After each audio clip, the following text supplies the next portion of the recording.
Hi everyone, thank you for this for coming to this talk. So today we have the chance to welcome Nick Chun. So he's a famous guy from the DDD community. You have probably heard about him. You have maybe read some of his articles or books. And today we have a chance to have his talk on domain-driven design and team topologies for product-led organizations. And you will see you may learn a lot of stuff regarding DDD and team topologies as well. So during this talk, Nick will do his talk during maybe 45 minutes, and we will take the question at the end of his talk. So if it's okay for you, please ask your question directly on the chat, or keep it for you and ask him directly at the end of the talk. Okay. So Nick, floor is yours. Thank you. Thanks everyone for coming. Tuesday night, so hopefully it's worth your time. So I'm going to be talking about domain-driven design and team topologies today. You may hear some noise in the background because I've got a builder in my kitchen. In fact, I haven't had a kitchen for 2 weeks, but I think the noise won't be too loud. But please don't be worried. It's not, my house isn't about to blow up or anything like that. It's just a builder. So I'm going to be talking about domain-driven design and team topologies, but I don't just want to say, here's 2 things, they're great and useful. I really want to try and get across some of the principles behind these tools, not just the ideas themselves, but the principles behind them.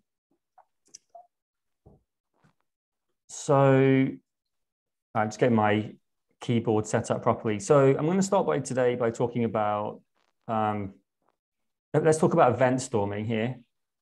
So a couple of weeks ago, maybe about a month ago, just over a month, I got to do my first in-person event storming session since February 2020. So I got to go and work with this awesome company called Ecom Labs for a day on a farm in the countryside in Germany. And we were in this yoga room and we were having an event storming session. We were all there in person, people working in different parts of the business.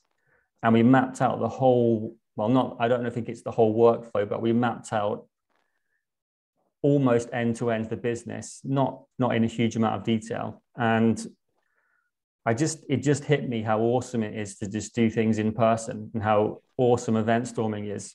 We were able to connect different parts of the business, and we were able to see how things that happen very early on in a process can have a dramatic impact on things that happen all the way downstream later on. Something that one team's dealing with, how they solve that problem or deal with that issue can have a huge impact on so many things that happen downstream. I can't really get into the details of this example because it was a private workshop. I can't share the details, but I just want to say that doing stuff in person, mapping out businesses, being together, it's just an awesome experience. And if you get an opportunity to do that safely, I think just take it. But I would also say working remotely is awesome too. That's been nearly 100% of my work. And I think these things also work really well remotely. I just think remotely and in person, they're both different. They both have benefits, and it's good to try and do both kinds of workshop if you get the opportunity. So in this talk today, it's going to be very biased around my thinking and my experiences using domain-driven design and team topologies in a specific kind of organization with a specific kind of mindset. So you might disagree on some of the things I'm talking about, or you might think it doesn't match your experience. And it might just be you're working in a different kind of company with a different culture. And that's why things don't match up. So I'm going to be talking about product-led companies. And the kind of thing I'm talking about is moving away from command and control, moving away from feature factories, moving towards empowered teams. When I talk about empowered teams, I'm talking about teams that are able to not just deliver, not just own the sprints, but they own their entire backlog and roadmap. And there's this nice survey here that captures my thoughts really well. So it used to be called the Alpha UX Product Management Insights. I think it might be called something different now, but basically this survey is where the best product ideas come from. And you can see that the best way to get product ideas is to talk directly to your customers. But if you look below that, you'll see that team brainstorming is the second best way. And that's 57% of people thought that's where the best product feature ideas come from. So the people building the product, your developers, your testers, your product people, your designers in those agile empowered teams, that's where the best ideas come from. And if you go down this chart, it gets pretty interesting. Sales team, 18%. So best product ideas, only 18% of product managers think they come from the sales team. And if you're an executive, look away now, because only 13% of good ideas come from executives.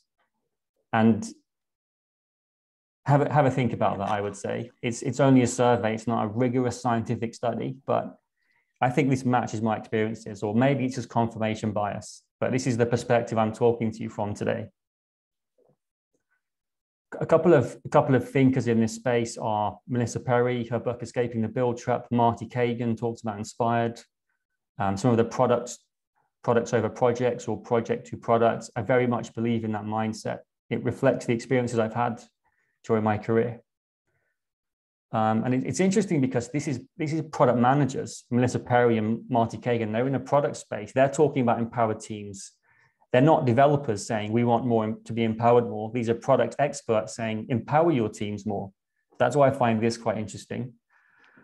And here's the mental model of how I think about companies and how different concepts fit together today. So Melissa Perry talks about value exchange, and it's when we build products and services that provide value to a customer, and in return, the company gets some value from the customer. It could be money, it could be data.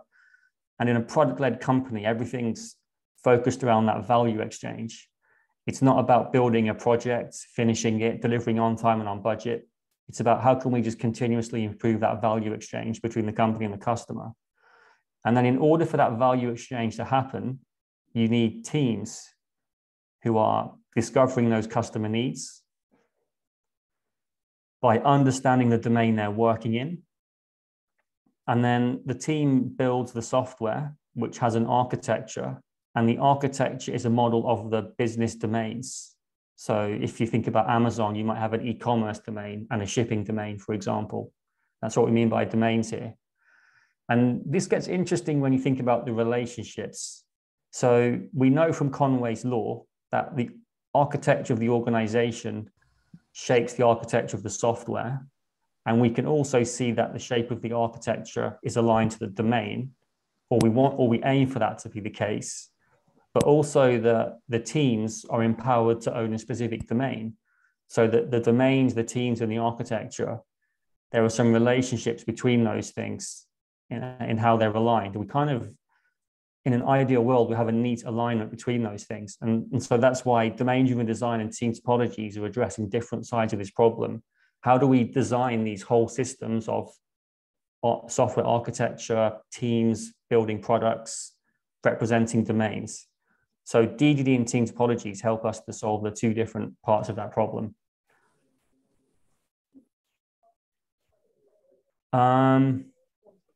So what I wanted to get across here is connecting that back to the product-led culture. So if we work backwards from teams this time, we've got empowered product mode teams, discovering customer needs, thinking about product ideas, deploying to production daily, you build it, you run it. For those teams to be successful in a product-led company, there are two kinds of empowerments that are needed. The first kind of empowerment is teams must be empowered to become experts in the domain they're responsible for, to understand the customer needs in that specific domain the team is responsible for. So the shipping team, for example, would be responsible for the shipping domain, and the shipping team's job would be understand all of the different needs of our customers in that domain. And then they must be empowered to build the solution. So they must own the software to do that. And we can see in this diagram too that the architecture must be aligned to the domain. Otherwise, we've got a mismatch. The team's responsible for a domain, but then they can't when they want to change the software to implement those new features, either they're touching multiple different code bases shared by different teams. So there's friction there. So we want to have these things neatly aligned, and ideally we start with the domains. The domain is how you shape your company into domains, is the blueprint for how you organize your teams and your software architecture to keep those things aligned. So let's quickly talk about event storming, just in case anyone here is not familiar with this amazing technique. So event storming is awesome because, as I was talking about earlier, you bring together different people with different bits of knowledge and you start seeing the big picture. So something I find very often is teams don't see the full picture. So in this example, team A understands the top left-hand part of the business. They own that domain or subdomain, and they understand bits of team C's domain and team B's domain, but they don't really understand team E or team D. And the problem is, if there's an issue upstream in team A that's affecting team E, people aren't really seeing the connections there. And there might be obvious solutions or simple solutions or opportunities to do things better. So event storming is just awesome because you map out the business, you flatten the structure, and you just see the processes, the business processes, the user journeys. You see how different things are connected, and it's just such a great tool for not only sharing knowledge, but looking for opportunities and problems.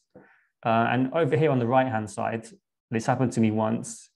We went to do an event storming session, and basically all the developers who worked on that part of the system had left and no one understood it. So by doing an event storming session and sharing knowledge, you can avoid that problem a bit by realizing which bits where you don't know, where you've lost knowledge in the company, and even preventing it from happening. A very quick example of what event storming is. So it's mapping out your business using orange Post-its, which represent events in a timeline from left to right. Here you can see a couple of different kinds of events. So food eaten, this is something the user does. It's outside of the software in the user's world. We've also got 10 reward points added to profile. That's something happening inside the software in the business. And this is what's great about event storming. We're mapping out the user's perspective, the business process. We're just putting all of that together, see how everything fits together. As I was talking, once you've got an event storm, you can start seeing problems and hotspots, they're called. So things like, where's the company losing money? Where do we have technical errors which are affecting the user experience? Where do people disagree on things? In theory, an event storming session is mapping out what's there now, how your business works. You're just describing what's there now. Then it just doesn't make sense how many times people disagree. How can you disagree about how the company works? It's working now. It can't be working in two different ways. I've got a really interesting story about that from, I think it was 2017 with a company in London. There was this process for calculating a metric, let's say, a metric about a specific user. And I asked the developer, so how's that calculated? And he talked me through the steps in the algorithm. And the head of marketing said, no, it's not calculated that way. It's calculated a different way. So the developer and the marketing person were arguing, like, well, the code is written in one way. It's either calculated that way or that way. How can you disagree about what's there now? So in the end, the developer was right. He got out his laptop and he showed people the code, and he was right. And the marketing person had a bit of a shock and said, that makes sense. No wonder my marketing campaigns aren't performing as expected. But it just goes to show, mapping out an event storm, you realize where people inside your company they're living in a world that doesn't exist. They believe the business works in a certain way, and it just doesn't actually work that way. So that's one of the problems you might find in one of these sessions, or a common one actually. Session can also be very positive, looking at new opportunities. So I would say opportunities are different to problems, because an opportunity, there's nothing wrong. It's just a way to do something that's working even better. So where can you target new customers, or where can you upsell or cross-sell your products? How can you introduce new innovations to simplify processes? Where can you do marketing better, for example? And just basically, once you've got an event storm, it's just this canvas for having so many interesting conversations. about improving your company and fixing problems. But for the purpose of today's talk, the key thing of event storming I want to get across to you is that event storming is a great way to start thinking, how do we split our business up into domains or subdomains, if you use the terminology from domain-driven design. So there are many ways you can do this. It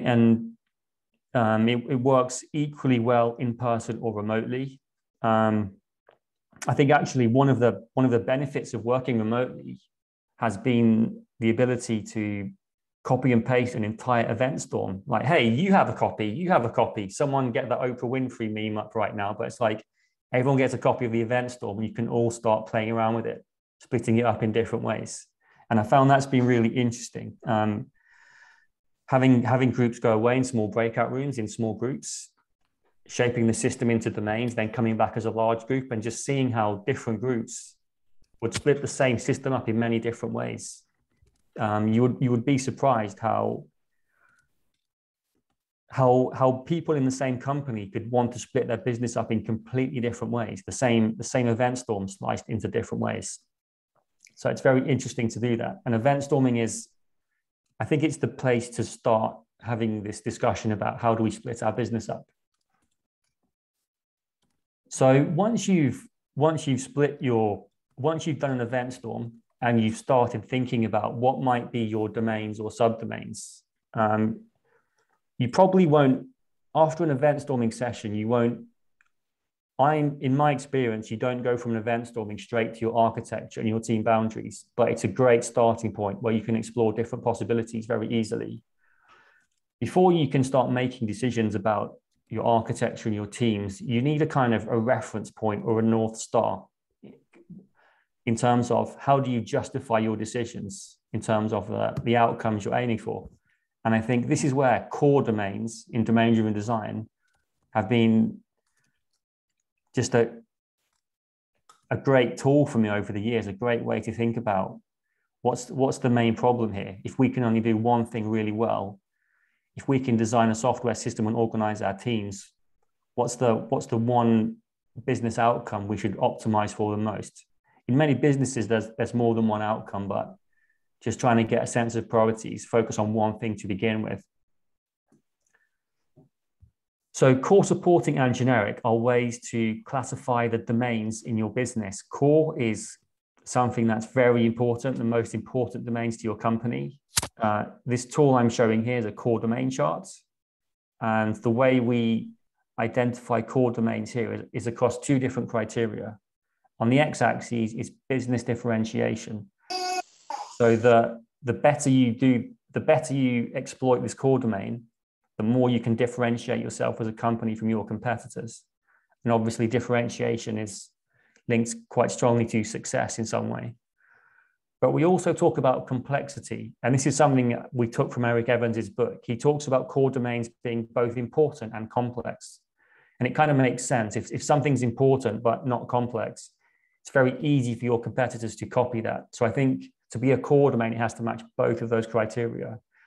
Supporting domains are not as differentiating, and usually the goal is for them to be not as complex, but they're still necessary. You can't ignore them. Without your supporting domains, you can't exploit your core domains.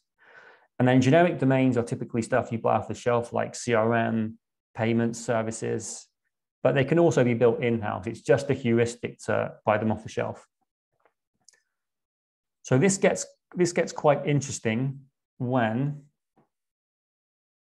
actually, I'm going to get to some patterns in a minute, but a couple of things before that. So I've been using this tool as a way to think about options and choices. So map out all of the domains in your company on a core domain chart, and then draw arrows on them. How would you like these things to move? So here, for example, you can see domain G on the right-hand side. There's an arrow going up and to the right, which means we want to invest in this domain. We're going to make it more complex because we're solving a harder problem. And that's going to give us some differentiation as a company. And then we can see domain B. We want to move that down. because it's become overly complex. It's very expensive to maintain that domain, and there's no benefit to that. We just want to simplify it to reduce the cost of running it. And so by looking at all of your domains in this way and drawing arrows, you can start thinking about what's the top priority here. Is it more important to invest in our core domain, domain G, or is it more important to simplify domain B first? And it might be that you say, we'll simplify domain B first. Once that's simplified, it then makes sense to invest in domain G afterwards. And one of the problems I get a lot as a consultant is you talk to a client and they've got like a huge list of problems, like just where do you even start? Like it's just such a difficult problem knowing where to start. And because you don't work at the company, you don't really understand the importance of those problems. And I've been using this core domain chart as a way to think about that, as a way to map out all of your domains and to try and focus on the core domain or overly complex supporting domains as a way to prioritize or to make sense of all of the possibilities. You can also show investments on here. So for example, how many people are working in each domain? And sometimes you see some quite strange discrepancies. So in this example here, there's 5 people working in the core domain and 14 on the supporting domain. So in this example, it's probably more important to fix the supporting domain, and then you can have more people working on the core domain. So looking at the time available, I'm going to talk through these patterns, and then we'll talk about team topologies. And I think we're on schedule, so I'll try not to rush. So first pattern is a decisive core domain. And basically, this is something that's very differentiating and very complex. And it's decisive because if you do this well, your company will gain a big advantage in the market. One of the examples I often think about is there's a food delivery company in the UK called Deliveroo, and they came late to the market. There were already companies like Just Eat Takeaway.com, it's called now. And it's like, how do you break into a market like that? But Deliveroo had their own delivery. And I think that was an advantage for them. That enabled them to do better deliveries. That was how they broke into a very difficult existing market. So the engineering mindset here is, it's really a long-term journey. We expect, because it's a complex problem, there's so much opportunity to keep investing in this area and finding new differentiation, that the engineering mindset is quality matters here. If we can make this code base quality and easy to maintain, we can keep adding new features over a long period of time and maintain our advantage in the market. And this is probably where somewhere like event storming makes sense. It's a very complex domain. So spending some time with domain experts, doing lots of discovery, mapping out ideas will really pay you back in a domain like this. In contrast, an indefensible core looks the same, but it's not the same. So you can see it's the same level of differentiation, but the complexity is much lower. And that means there's less opportunity to exploit here, and it's easy for competitors to copy. So even though it's a core domain, it's going to move left over the course of 6 to 12 months. So as a team, you need to unlearn domain-driven design. Even though it's a core domain, you still don't treat it with the exact same level of rigor and effort as you would a decisive core domain. You might do a less event storming, or I wouldn't say create less quality code, but you might not put as much effort into the quality as a decisive core, let's say. And then another kind of core domain is a bet on the future. Sometimes you have an awesome idea, and it takes a lot of effort to bring this idea to market. And you believe it can be a core domain, but you're not sure. And I think this is one of the challenges a lot of companies face, balancing how do you make money now and differentiate yourselves now versus how will you differentiate yourselves in the future. I've heard at a few companies over the past year, things like, oh, your project, your product isn't making any money, therefore we're going to take people away from your team to work on our team because we're making money, we've got an important deadline. What I think when I hear things like that is you're taking away from your future self to focus on what you're doing well now. But is that the right thing? So thinking about future core domains and current core domains as they're both core domains, and it's not a single rule that one's better than the other, or you should focus on one over the other. It's really balancing short-term versus long-term. I think the mindset can be very different here. Even though it's a core domain, you might still build an MVP and you might throw it away. So initially, the quality might be very low of this code. You might not have unit tests, for example, even though it's a core domain. But that's going to enable you to iterate quickly, validate the idea, but then you throw it away and rebuild it. And yes, you have to rebuild it if you take shortcuts. Then we get to an interesting pattern, which I call the high leverage supporting domain. It's not a core domain, but it's super important because core domains depend on it. And if this doesn't work well, then it affects how well you can exploit your core domains. And I think the engineering mindset when you're working in a domain like this has to be thinking about your internal customers, the teams building the core domains. How do you optimize your supporting domain to maximize the opportunity in the core domain? And this is where the idea of empowered teams, autonomous teams can become problematic. If this high leverage supporting domain, if the team owning this domain thinks we're autonomous, we can do what we want, and is very siloed, thinking about only what they're building and their roadmap, it's going to have a big impact on the company as a whole, because the relationship between this high leverage supporting and the core domains is key. And therefore, the relationship between the teams working in these different domains is also key. That has to be working well. This kind of gets back to the point at the start of the talk about the relationship between domains and architecture and teams. It's patterns like this, where you've got a strong relationship between different domains. You need a strong relationship between the teams that own those domains. Another kind of supporting domain is what I call suspect supporting. I call it suspect because how can something that's not that important be so complex? Because the complexity here is super high. Why as a company are you spending so much time and effort on something that's this complex when the payback just isn't worth it? And so in domains like this, I think the goal is to reduce that complexity so that you can spend less time on this supporting domain and put more effort into your core domains. And it might be that because this is so complex, it's hard to add new features, and that can even slow your core domain down. Let's say you're working on a new feature which needs changes in a core domain, but also needs changes in a supporting domain.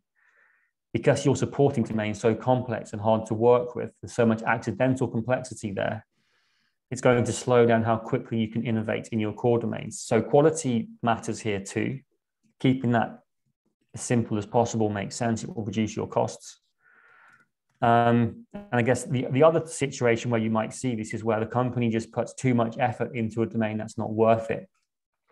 Let's say, I don't know, you've got a CTO in your company and the CTO's got a pet project.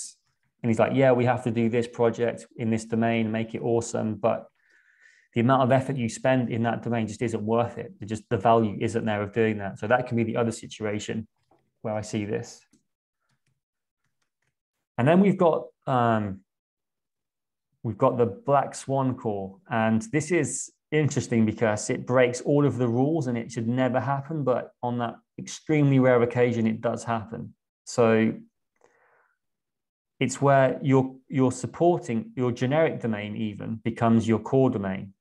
Now, this shouldn't happen because your generic domains, you outsource them all. You use Salesforce and MailChimp and all of those, and Stripe and all of those off-the-shelf tools. And if you do that, it can never become your core domain.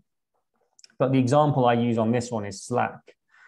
So Slack used to be a company that made video games, but it had an internal chat system. You might have heard of it. It wasn't called Slack then. They could have used IRC. They could have used Skype, I guess, but they chose to instead build in-house their own internal chat system for employees to talk to each other. Anyway, when the company's video games weren't making money, Slack turns that internal chat system into its own products, and it became their whole core domain. That became the whole business was Slack. That's still strong enough. And Slack now, I don't know how many billions Slack is worth now, but I would say that's a pretty impressive journey from an internal chat system for a video games company to, I don't know, $20 billion company. So let's jump to the final section of this talk, and let's bring team topologies into the equation and see how that fits into what we've been talking about. So if you look at the cover of Team Topologies is presenting itself as a toolkit to help organize teams for fast flow. I talk about business and technology teams, so it kind of relates to the product-led stuff I was talking about earlier. I think some people have seen the patterns in team topologies and they've missed out on the principles, but there's a lot of principles in team topologies. There's a lot of thinking tools and not just patterns. So definitely don't just look at the patterns in the book. So I'm going to start with the principles. And firstly, you'll notice that I think team topology is very opinionated.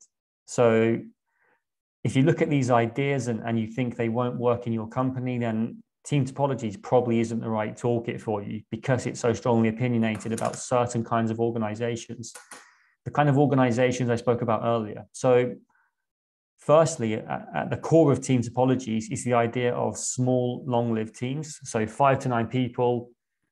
This enables a group of people to have high trust because they know each other well.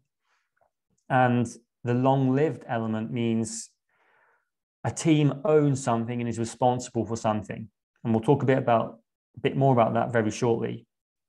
So naturally, this doesn't work in a project-centric model. This is a product-centric operating model where teams are aligned to bits of the domain or bits of the product, and they own that over a long period of time. It's not you start a project, you finish the project on scope, on time, on budget. You break up the team, they work on something else. It's about building strong teams that work well together over a long period of time. Team topologies talks very much about cognitive load, which is about making sure that a team doesn't have too many responsibilities. Cognitive load is not something that's easy to measure, but there are signs that you can see where teams are constantly context switching between different things, for example. That means they own too many different things. Or cognitive load can be too many meetings, or meetings are taking too long, or too many notifications in Slack. That can indicate the team's too big. I think team topologies comes from the DevOps community, Matthew Skelton and Manuel Pei.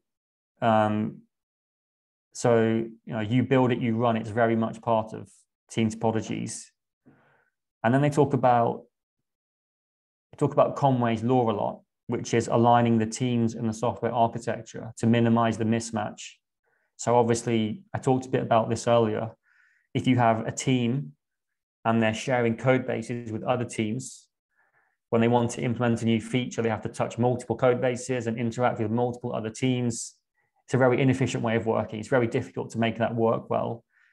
And it just doesn't lend itself to ownership. When a team is responsible for an area of the business or domain and the software needed to implement those solutions in that domain, the team can implement new features very easily without needing to coordinate with other teams. And then teams over individuals is a very important part of team topologies. It emphasizes, again, the more humane side of things. So we don't reward individuals. We don't incentivize individuals too strongly. We reward the whole team. I worked in one company where one of the developers in a team had an individual goal of writing X amount of SQL scripts in the next quarter. What if the team doesn't have any SQL scripts to write in the next quarter? He's going to have to invent some SQL scripts just to pass his personal objective. So it's all about setting incentives and rewards at the team level to incentivize team behavior.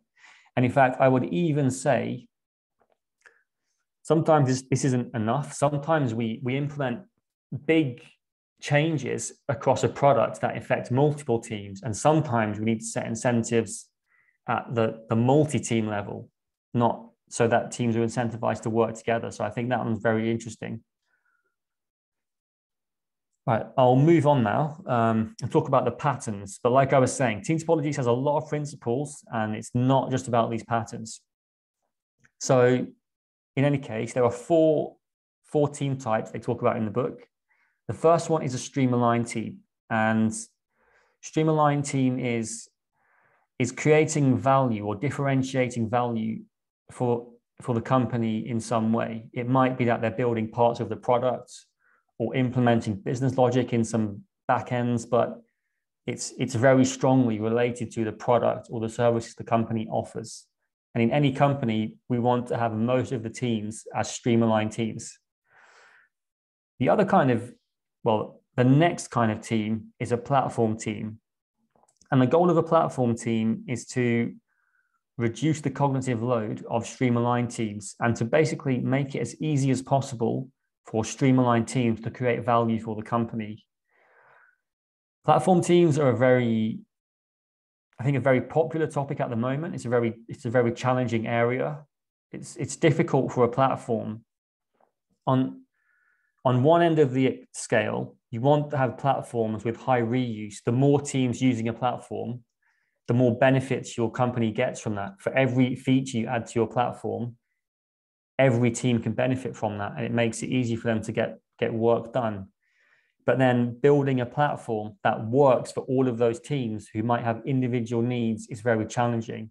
It's very easy for that platform team to become a bottleneck or a team that other people start complaining about because the platform doesn't fit with how they want to work. So a very, very challenging topic, but in my experience, the benefits of a good platform are huge. I think the best companies I've worked for, you can create a new service, a new microservice, let's say, have it all the way to production in 1 hour. And I don't just mean in production as hello world. I mean testing environments, production environments, metrics, monitoring, logging, all of that stuff just out of the box so teams can focus on their core business logic and business problems. And when it's done well, platform teams make a huge, huge difference to all of the companies I've seen using them. So two other teams in this model are enabling teams. An enabling team doesn't own anything, let's say, tangible. An enabling team is set up to help other teams to achieve their goal. So an enabling team might be a GDPR team, for example. The enabling team helps all of the stream-aligned teams and the platform teams to implement GDPR, for example. Probably not so relevant now. I think in the UK, we're moving away from GDPR, so we might have anti-GDPR enabling teams, who knows? Keep an eye out for that one. But enabling teams can also be coaches. You might say, we want to do event storming better in the company. We want every team to be comfortable running event storming sessions. Therefore, we'll set up an enabling team with people who are good at event storming, and they will coach other teams to do event storming. And interestingly, once an enabling team has achieved its goal, the team no longer exists. An enabling team has an expiry date. Then there are complicated subsystem teams. Complicated subsystem teams it's basically an area of the business which requires a level of skill and expertise that not many people have, and it's not easy to acquire. It might be something like, oh, you need a degree in physics or data science or chemistry or social sciences to work here because you need that domain expertise. It might even be the developers working in that team also need to have that domain expertise to work in that team. And I think I'll leave it there on the team types. So the next thing I'll talk about is the relationship between domains and value streams. So in team topologies, a stream-aligned team owns a value stream. So if a team is aligned to a value stream, how can they also be aligned to a domain? Which one wins, the value stream or the domain? Actually, they're different concepts talking about different things. So basically, a domain is an area of the business, a set of concepts and problems and solutions. And a value stream is the steps a team goes through to deliver value in a certain area of the business. So effectively, you want to align your value streams and your domain. So in this example, we have team A. Team A is responsible for domain A.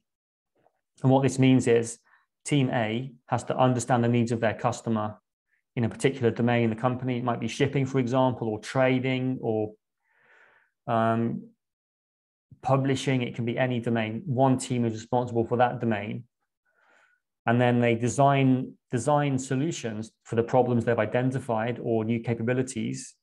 They implement those changes in software, and they deliver that solution to production where customers can use it. So these steps the team goes through, from discovering a problem to delivering a solution and even supporting it in production, those steps are the value stream. So actually, you want to align domains and value streams because it's not a competition, basically, that they're complementary techniques. Just one small caveat: the concept of a value stream does have other definitions. So the concept I'm talking about here is a development value stream. There are also operational value streams, which talk about a sequence of steps through the company goes through, which is more like what you're doing in an event storming session. But here I'm talking about development value streams, and that's what Team Topologies is talking about, I think, development value streams. All right, so getting close to the end now, I'm just going to talk about a few more things quickly. So the other interesting concept in a Team Topologies toolkit is interaction modes. They encourage you to think about the way different teams are collaborating or interacting, let's say. So collaboration itself is one interaction mode.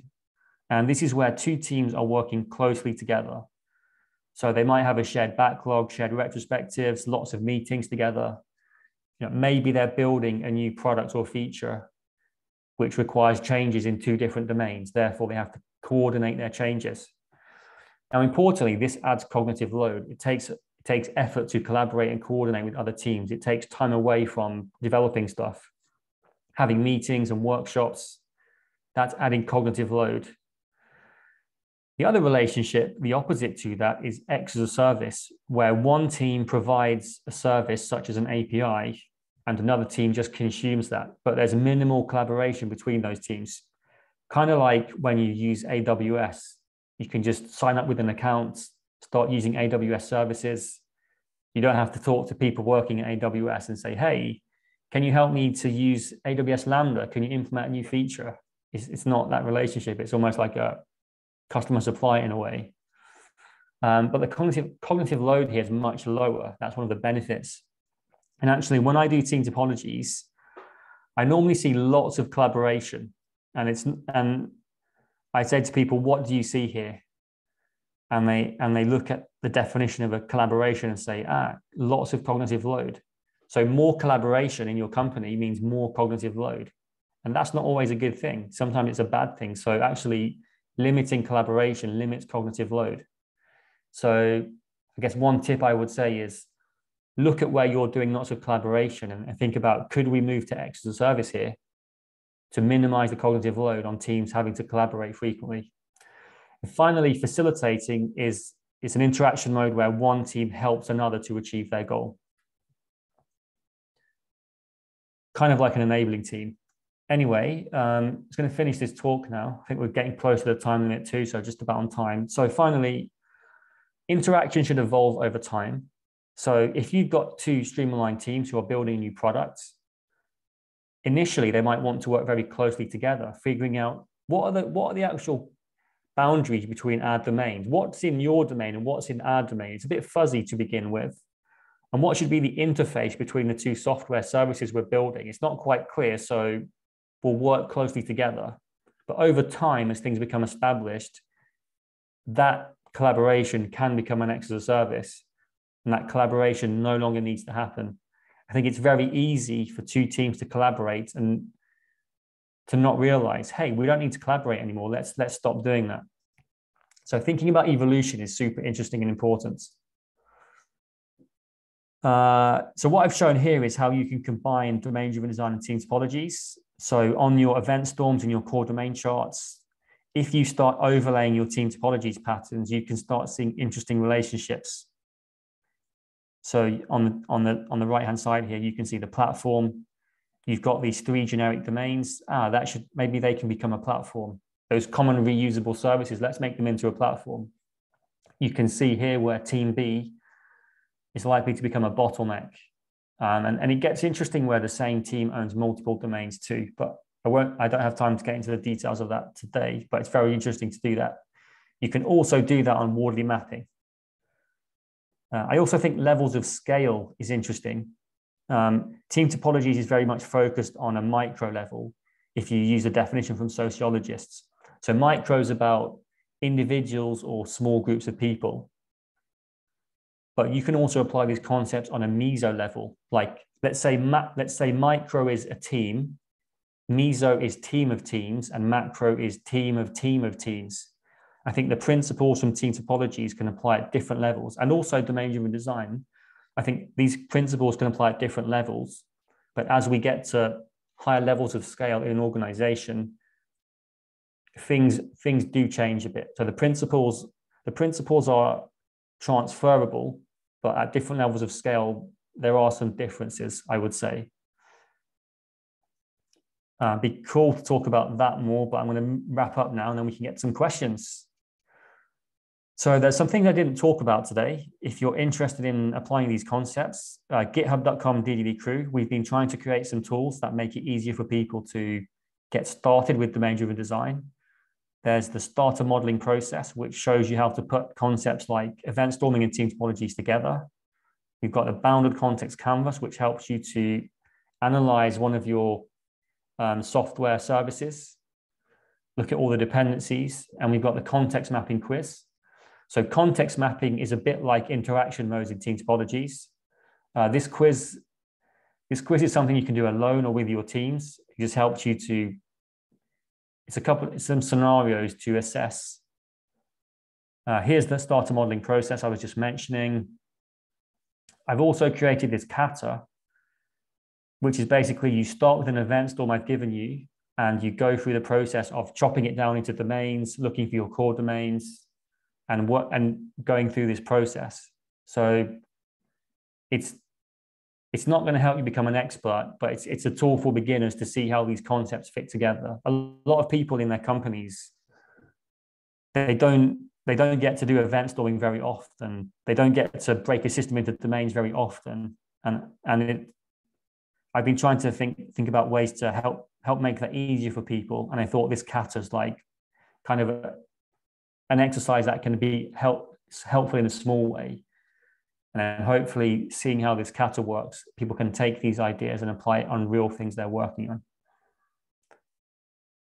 So 2 takeaways from this talk. The first one is, I would say, read team topologies.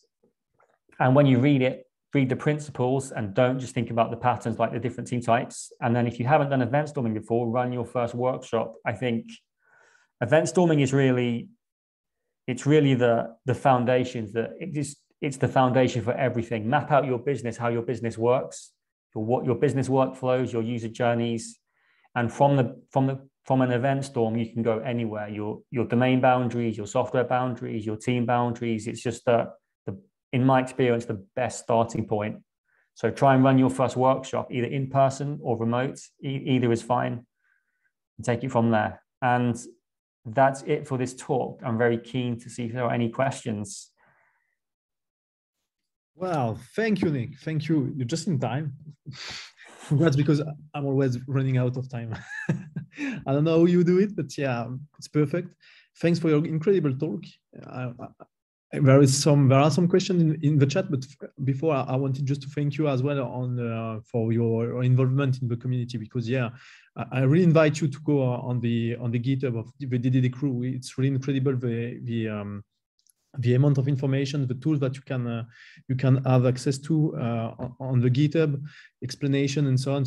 It's really great work. The process modeling, the starter process modeling is really great. There are plenty of good stuff explained. It's really cool, really well explained. Thank you. Yeah, we're just trying to make it easy for people to get to that first step. To make it easy to map out how your business works and think about your domains, and then we can get to more interesting and advanced conversations, like raise the bar for like the whole for anyone who wants to apply these concepts. Yeah, thank you for that. Now we have some questions on the chat, so maybe you can we can start by the beginning. Anya, I don't know how to pronounce it. Yeah, sorry for that. Anya Kamer, maybe you can ask your question directly to Nick if you want to unmute.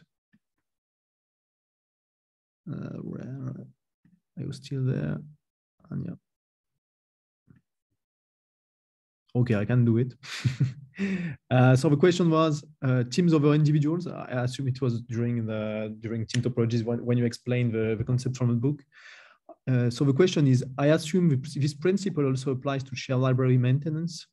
Could you please compare the advantages doing this with the inner source approach, where individuals maintain shared libraries? I don't know. I think the ownership model of shared libraries is always very interesting. I think it's very easy for those libraries to become a side project. It's like, I've got my main work in the team and I committed to this shared library. So people are coming to me because my name's on it, but I've got other things in my team to do. And this updating the shared library becomes like, I don't have time for that. So I think really it's more about the culture in that case. It's whichever model you try and go for, is your culture set up properly to do that? I think there are trade-offs in both approaches. You can have platform teams that own the shared libraries, which in my experience works quite well. So the platform team owns it and then other teams can create pull requests. I think that model works.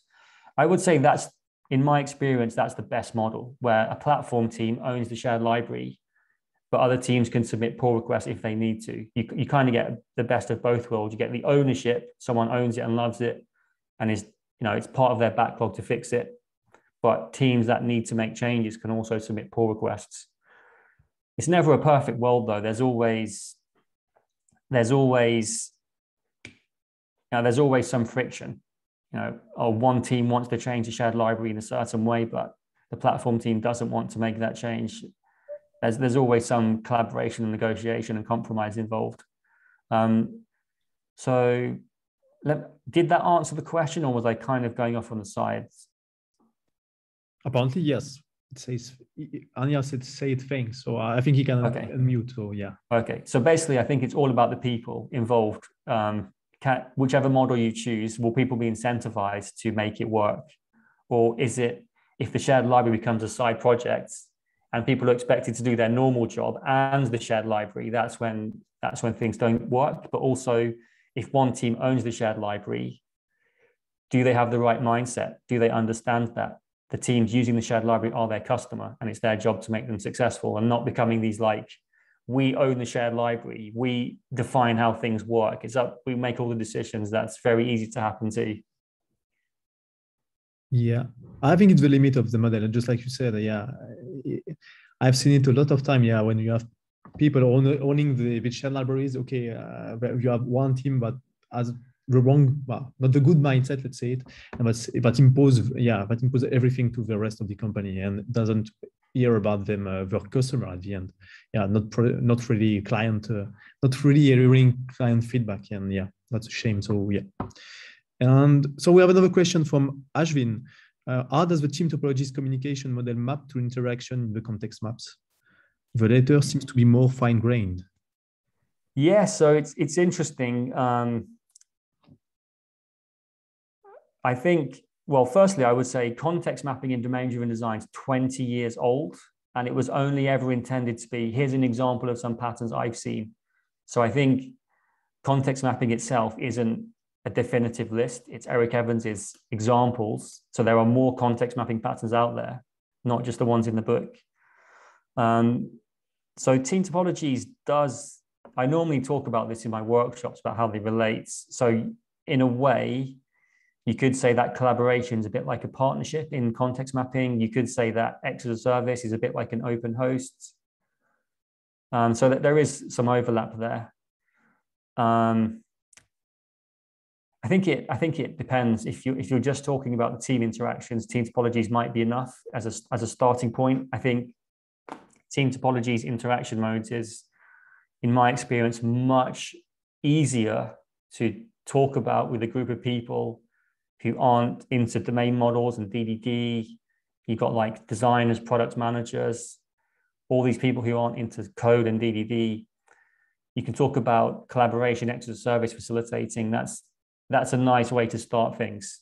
But very often, I would say you do want to have a richer vocabulary. And sometimes we will move from team topologies interaction mode to context mapping and DDD. So I think, context mapping is a bit more fine-grained, but that also presents challenges in terms of learning curve and accessibility to people who aren't familiar with it. And the names are a bit, let's say that the names could be clearer. I think X as a service is much clearer than an open host, let's say. Yeah, that's for sure. Yeah. What is an open host anyway? I still haven't figured out. Yeah. What does it actually mean? Yeah, it's really weird name. Yeah. Yeah, we have another question from Pierrick. Don't hesitate to unmute to ask questions directly to Nick. Yeah, yeah, sure. Yeah, my question was, which advice will you give to teams who are used to have a lot of collaboration, which ends to building mostly shared kernels, to have more, to evolve more to an X as a service, or even creating real boundaries between the teams?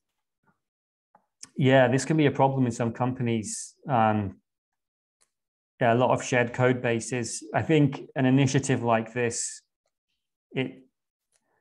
it's not a small thing, right? It's a big change for the company. It's changing your whole approach to how you build software and how you organize teams. I think you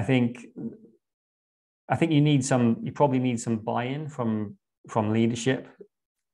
There needs to be some evangelizing about why this is good, and probably at the opposite end, on the ground level, doing it once, doing it in a small part of the system that works, showing how it works, and then spreading that out. There's this phrase a company in the UK uses, they call it nail it and scale it. So nail it in one area with one team, show how good it is, and then scale it out to the rest of the company when it works.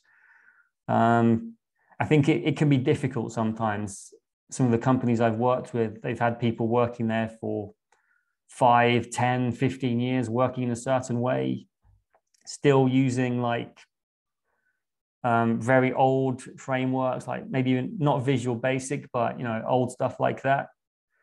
And it's a big effort to explain to these people and to explain why you want to move to a different model. And if they don't feel the pain of the current way of working, then it just seems like, oh, we're doing new stuff for the sake of it. So I think there's a real cultural piece there.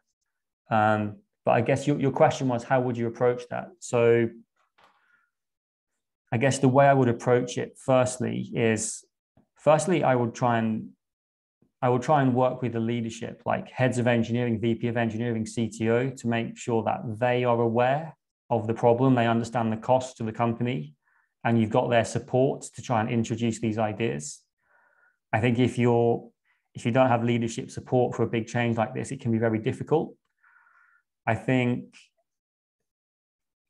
you need to raise the topic with the people involved, the different teams. So having some sessions where you talk about this, maybe writing internal blog posts to put the idea out there to get people thinking. But then there's always a chance that people start feeling defensive about this and feel that you're trying to do something they don't want to do, and it becomes a bit of a conflict situation. So that's when it gets tricky in terms of how much do you want to force it? How much do you want to push ideas through that not everyone's comfortable with? And I think it comes back to how much do you believe it's the right thing for the company to do this? Like, you've tried to educate people and explain the costs, and you've explained a better way of working, and people don't agree with you or see the benefits of that. That's when it gets tricky, I think. That's when you have to push ideas through a bit more, and that's when you need the support of leadership to do that. so I guess what I'm saying is there's a scale, right? You try with an education approach, explaining to people the costs and how it can be better by not having shared kernels, talking about concepts like domain-driven design, team topologies, and hopefully that works and people get excited. But then very often, it might not work, and you have to deal with a bit more of a conflict situation. Or you can decide, hey, I'm just going to make it awesome in my team. We're not going to have a shared kernel, and I can't deal with the other teams. They're not willing to engage, but I'll do as best as I can in the part of the company that I'm working in. So yeah, quite a few different strategies there. Okay, thank you. Maybe a last question. How to run an event storming? So it's from Mena. How to run an event storming if we are just a startup and we are still in the exploration phase of everything? Okay, so I think it's much harder to do a future, let's say event storming what's there now, the current states. It's not easy, but it's easier than trying to event storm the future scenario. I think when you're mapping out the current state, you're just describing how the business currently works. People can still disagree on that, but usually you're talking about something that exists and is already there. When you're a startup and you're thinking about new ideas and products, you're having to decide and discuss as you go along. You're having a debate about how it should work, and that just takes a bit more time. But I think it definitely can work. I think mapping the future state can be awesome. I think it just requires the right mindset of people to go into those workshops and to not, basically what I'm trying to get across is the progress can be very slow in those sessions, because what should happen next after we've done this in the business process? 10 different opinions about how it should work, and they're all probably valid, and you have to stop and have a discussion at that point. And it can feel like, oh, we only did a couple of post-its in this session, but you might have made some big decisions in that session, which actually is lots of progress. It's not visible progress, but it is still big progress. So I think definitely try it. Just manage the expectations accordingly. We're going to have this event storming session to map out the future states, and it's going to take a while. We're going to have lots of debates. We might need to park some conversations, but just don't expect to make progress. Just let your team know that. And I think there's a version of event storming called process modeling, where you design future states. That can be very useful. Rather than a chaotic process, you work in a linear fashion. You start from the inputs and the outputs, and you fill the steps in between, and that can be quite useful to limit the cognitive load. So just focus on the happy path, the one flow where everything works perfectly, and don't worry about all the other scenarios for now. So trying to minimize cognitive load. And I guess there's a bunch of like context specific tips that might be relevant. So as the facilitator, what do you want to get out of the session? Maybe you can like just focus on that scope. Or maybe, I guess it really depends on what you want to achieve. Do you understand most of your product and it's just figuring out certain key parts of it? Or is it like, we've got just so many ideas here? Then you might want to have a chaotic, you might even want to break. I would say in a situation like that, having 20 people all trying to design a brand new process at the same time and having that big debates, it can take a lot of time. So in a situation like that, I would use smaller breakouts. Let's have small groups of 5 where we each design a potential future business process, and then we get back together and compare later. I think that could be useful in that situation. Okay, thank you, Nick. Is it okay for you if we take a last question? Yeah, I'm not in a rush, so I don't have a kitchen, so I can't go and cook myself some food or anything. Okay. So I was going to be sitting here for ages. So one more is fine. Yeah, okay. So we have a question from Steven. Steven, could you unmute? Yes. Can you hear me? Yeah. Loud and clear. Yeah. Thanks for taking my question. I was thinking it's more related to the team communication and team topologies. So I faced that in my experience, that when there is a team which is working on an existing product, which the end goal is to be, like you said, decommission or moving to another, let's say it's meant to be less priority for the company. How do you manage this team in terms of trying to get them involved in the other discussion of the other teams, and to have them on board and not feeling like defensive, like keeping their knowledge and not, I don't know how to formulate it properly, but I think I know what you're saying. It's when you've got multiple teams collaborating together, right? And one team is supporting the other. Is that correct? Yes, supporting the other, but in terms of, for them, it means at the end, it's like we are closing their shops and we are opening, let's say, a new shop which is replacing their shop. So instead of taking them, they will feel defensive, because in my experience, they will think, oh, if we help the other teams to succeed, basically we are killing our own. Okay. Our current tech stack, for example, our current teamwork, instead of, they should be on board, and maybe they will move to the new and fancy project, later. Yeah, I encounter this problem a lot, where companies want to do a modernization, let's say they're on premises and they want to move to the cloud.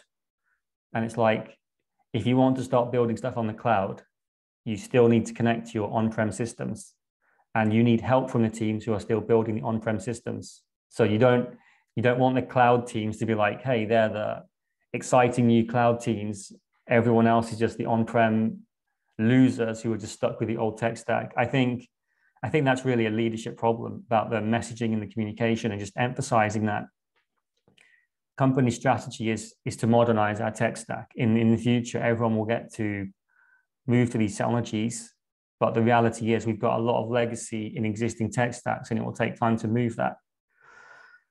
I think one of the things I always encourage in a situation like that is giving people choice, because there are some people who love legacy code and working in old tech stacks. So give them a choice to do that if they want to, and if people really feel like they want to work in the new shiny tech stack and they're being left behind, maybe give them an opportunity where possible, wherever possible. Let people work on what they want to work on, I think. But also the messaging. So just making it clear that there's no two-tier organization. Getting those things across is super important from leadership. I've seen it. I know what you mean. I've seen it done where stuff happening and people feel like they get left behind. And the problem, as you said, is the people doing the new stuff still need to work with the people doing the old stuff. The system still integrates. So I think it's a good culture. Do people trust their leaders? Do they feel like the company values them? Do you come to work every day knowing that your company would never treat you in a bad way? Can you trust what leadership is saying? So I think it's not a transactional thing. I think it's really, how do you treat people every day at work? If they feel treated well, then when a situation like this comes up, hopefully they'll feel respected and do what's best for the company and help out where possible. Okay, thank you. Okay, it was our last question, I think. Some words in French, Nick, please, from Sylvain. Des mots en français. Qu'est-ce que je peux dire? Je ne sais pas. Dis-moi une question. Sylvain, do you have any question for Nick? So we will be able to answer in French. Désolé, je suis au bureau. He is at the office on his phone. So maybe I have one question for you, Nick. How did you learn French? So I've been having lessons for a few years. My wife is Swiss and her family speak French. So. Donc, tu apprends le français. Oui, je n'ai pas de choix. Just only joking. I had the choice. Yeah. Yeah, I think in Swiss, yeah, I think they speak English pretty well. They speak a lot of languages in the area.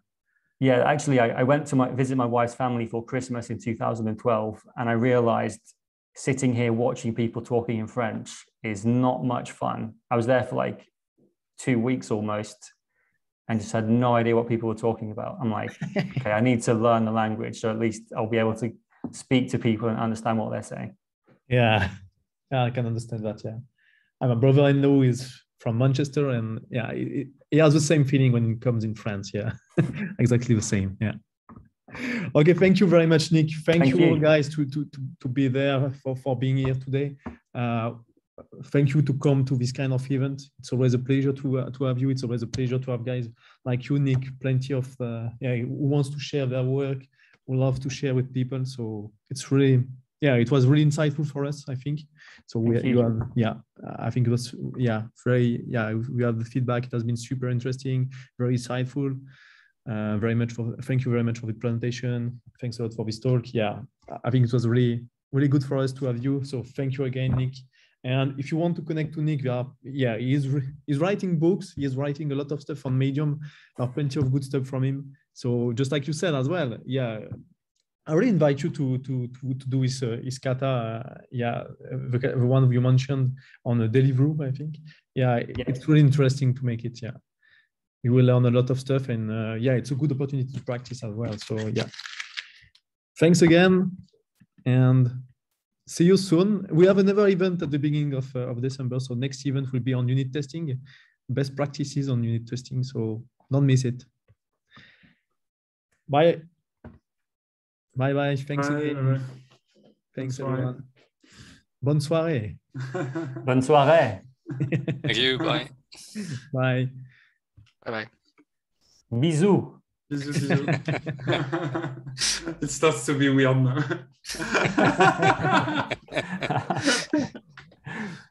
Okay. Thank you, Nick.